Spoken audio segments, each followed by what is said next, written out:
Basic suturing kit or basic suturing materials, it include needle holder, that is very important, needle holder or Mayo-Hager needle holder.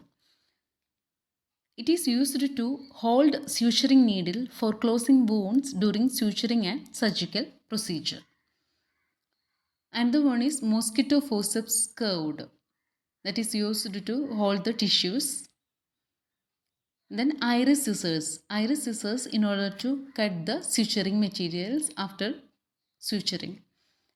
Then scalpel handle or BP handle in order to hold scalpel blade.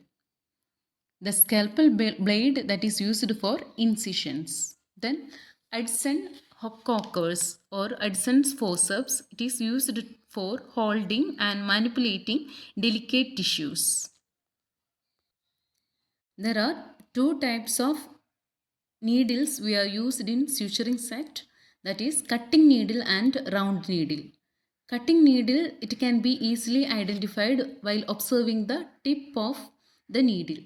So when we are observing, triangular shape is seen, that is cutting needle. If it is in round shape, that is round needle.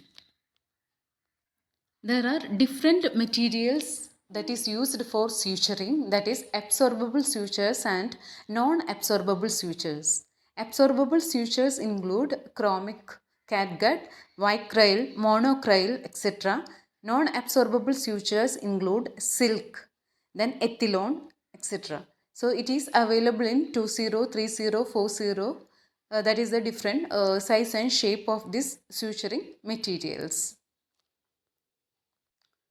In common, in suturing, we need a syringe with needle in order to give local anesthetics, especially silocaine 2% we are giving.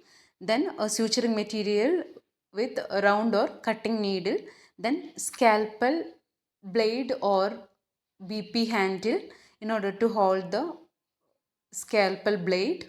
Then scissors, then Adson's forceps, needle holder, then a bowl containing betadine solution with cotton ball, then gauze, then adhesive tabs.